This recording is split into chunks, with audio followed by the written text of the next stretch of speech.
दोस्तों आज women's premier league 2026 का पांचवा मुकाबला आरसीबी वुमेन्स और यूपी वॉरियर्स वुमेन्स की टीम के बीच में खेला गया और ये मैच बेहद ही रोमांचक देखने को मिला। तो ऐसे में आज हम आपको इस वीडियो में बताएंगे इस रोमांचक मैच का पूरा हाइलाइट्स। तो ऐसे में आप इस वीडियो को अंत तक जरूर देखिएगा और अगर आपको भी ये मैच पसंद आया तो आप इस वीडियो को एक लाइक जरूर कर लीजिएगा। दोस्तों आज वुमेन्स प्रीमियर लीग का पांचवा मुकाबला नवी मुंबई के मैदान पर खेला गया, जहां आमने सामने थी रॉयल चैलेंजर्स बैंगलोर और यूपी वॉरियर्स। स्टेडियम में माहौल जोश से भरा हुआ था और दर्शकों को एक रोमांचक मुकाबले की उम्मीद थी। टॉस का सिक्का उछला और किस्मत आरसीबी के पक्ष में गई। आरसीबी की कप्तान स्मृति मंधाना ने बिना देर किए गेंदबाजी करने का फैसला लिया और यह फैसला आगे चलकर उनकी टीम के लिए बेहद फायदेमंद साबित हुआ। यूपी वॉरियर्स की ओर से पारी की शुरुआत करने मैदान पर उतरी मेग ग्लेनिंग और हरलीन देओल। दोनों अनुभवी बल्लेबाज थीं और उनसे एक ठोस शुरुआत की उम्मीद की जा रही थी, लेकिन आरसीबी की गेंदबाजों ने शुरुआत से ही कसी हुई लाइन लेंथ रखी। रन बनाना आसान नहीं था, हर गेंद पर दबाव साफ दिखाई दे रहा था। पहले 4 ओवर पूरे हो गए, लेकिन यूपी वॉरियर्स का स्कोर सिर्फ 21 रन तक ही पहुंच सका। आरसीबी ने यूपी को खुलकर खेलने का कोई मौका नहीं दिया। इसी बढ़ते दबाव का असर 5वें ओवर में देखने को मिला। 5वें ओवर की दूसरी गेंद पर लोरेन बेल ने एक शानदार गेंद फेंकी, जिस पर हरलीन देओल बड़ा शॉट खेलने की कोशिश में चूक गई। गेंद हवा में गई और फील्ड में तैनात स्मृति मंधाना ने कोई गलती नहीं की। हरलीन देओल का विकेट गिर चुका था। हरलीन कुछ खास नहीं कर पाई।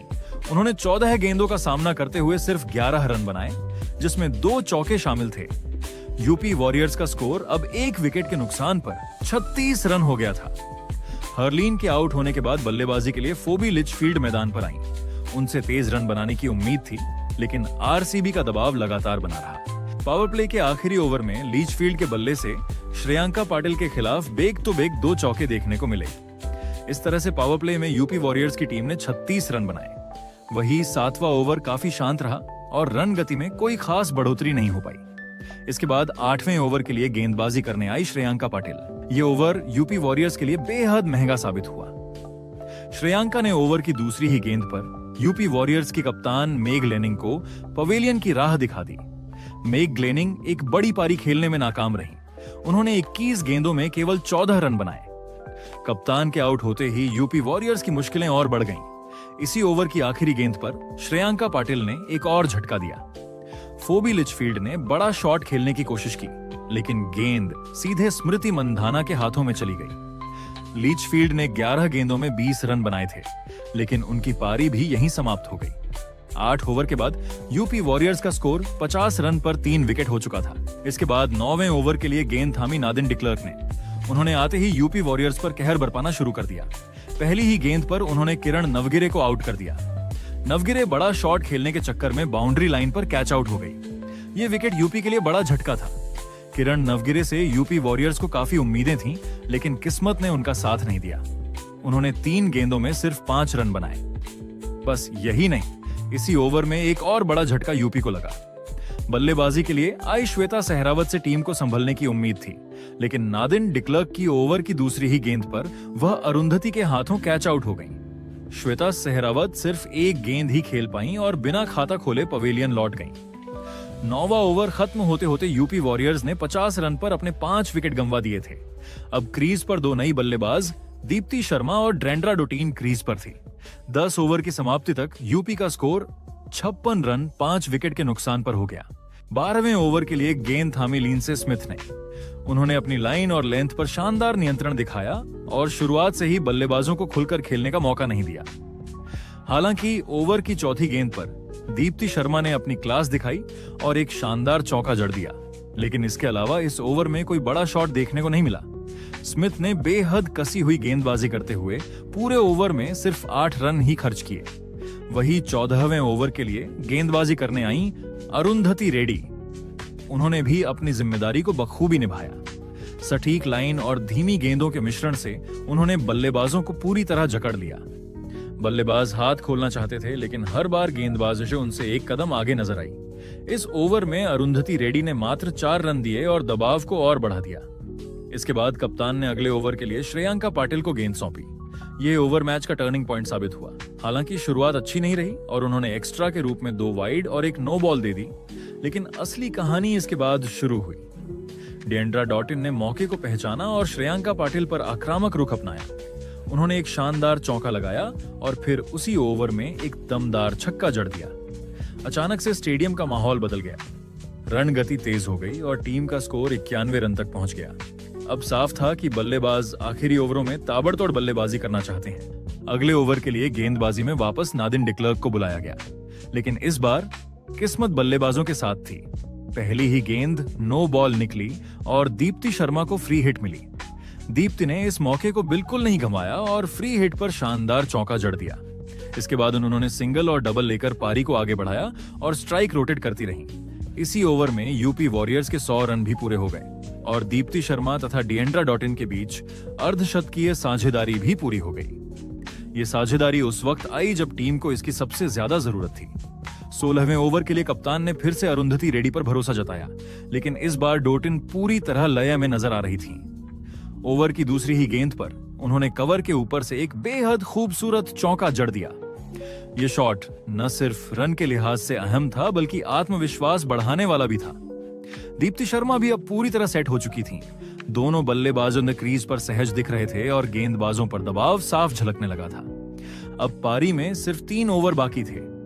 18वें ओवर के लिए स्मिथ को दोबारा गेंद सौंपी गई। उन्होंने अपने अनुभव का बेहतरीन इस्तेमाल किया और एक बार फिर किफायती गेंदबाजी की। बल्लेबाजों बड़े शॉट लगाने की कोशिश कर रहे थे, लेकिन लैंस स्मिथ ने उन्हें ज्यादा मौके नहीं दिए। इस ओवर में भी सिर्फ 8 रन ही आए, जिससे मैच आखिरी 2 ओवरों पर आकर टिक गया। 19वें ओवर के लिए नादिन डिक्लर्क को गेंदबाजी का जिम्मा सौंपा गया, लेकिन इस बार दीप्ति शर्मा ने कोई रहम नहीं दिखाया। ओवर की दूसरी ही गेंद पर उन्होंने लेग साइड की ओर एक शानदार छक्का जड़ दिया। गेंद सीधे दर्शकों के बीच जा गिरी और स्टेडियम तालियों से गूंज उठा। अब पारी की सिर्फ 6 गेंदें बाकी थीं और बल्लेबाज आखिरी ओवर में बड़ा धमाका करने के इरादे से तैयार थीं। अंतिम ओवर के लिए एक बार फिर श्रेयांका पाटिल को बुलाया गया।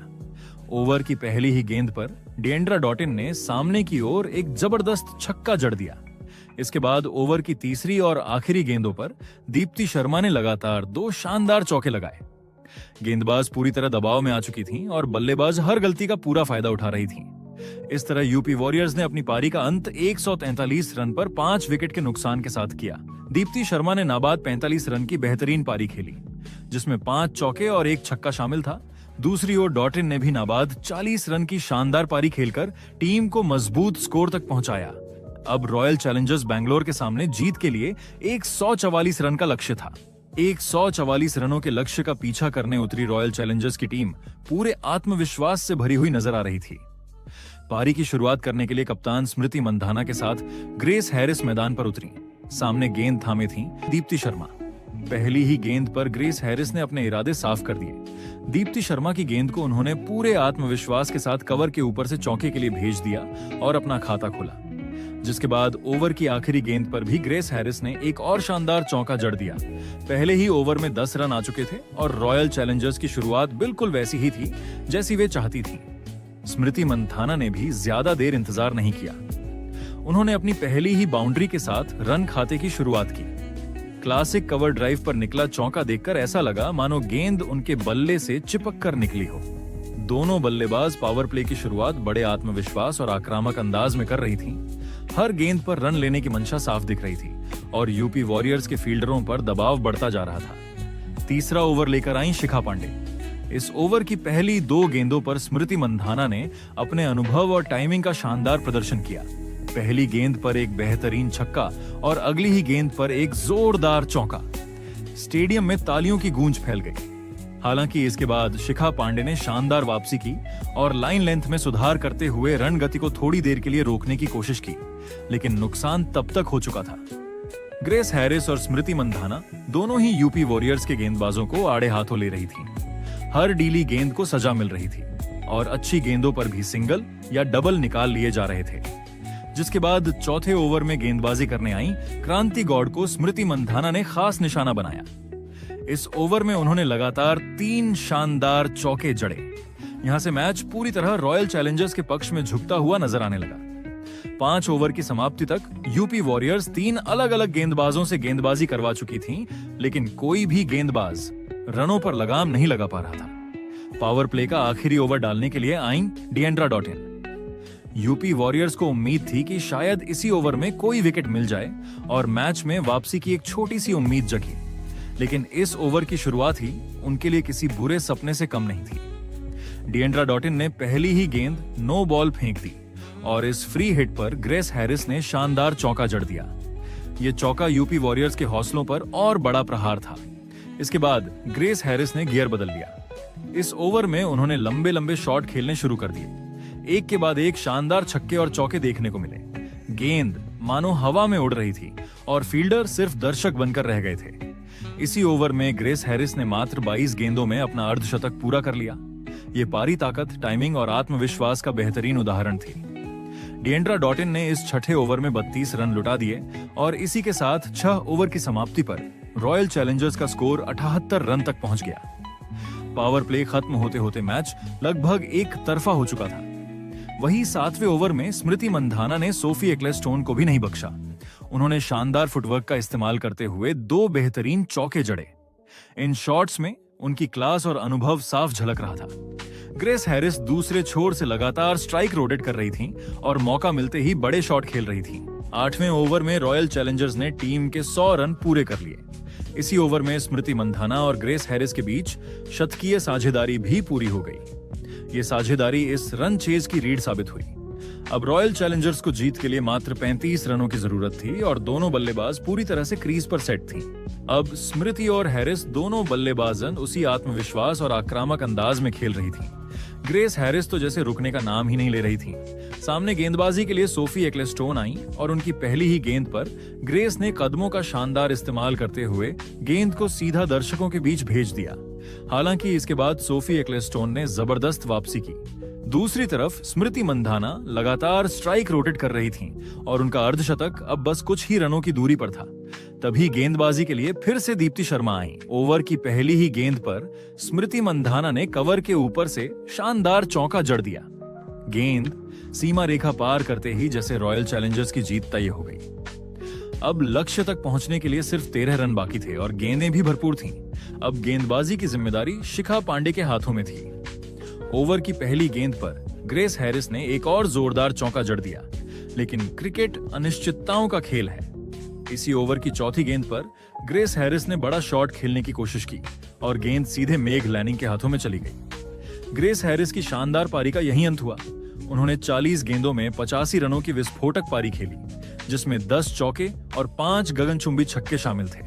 उनके आउट होते ही पूरा मैदान तालियों की गड़गड़ाहट से गूंज उठा। इसके बाद बल्लेबाजी के लिए ऋचा घोष क्रीज पर आईं। उन्होंने आते ही अपने इरादे साफ कर दिए। शिखा पांडे की 5वीं गेंद पर उन्होंने जोरदार चौका जड़ते हुए अपना खाता खोला। अब रॉयल चैलेंजर्स जीत से सिर्फ 3 रन दूर थी। अगला ओवर लेकर दीप्ति शर्मा आईं। क्रीज पर स्मृति मंधाना मौजूद थीं। पहली ही गेंद स्मृति के पैरों पर लगी और गेंद फाइन लेग की तरफ दौड़ती हुई सीमा रेखा पार कर गई। चौका लगते ही रॉयल चैलेंजर्स ने मैच अपने नाम कर लिया। इस तरह 13वें ओवर में ही टीम ने 9 विकेट से शानदार जीत दर्ज की।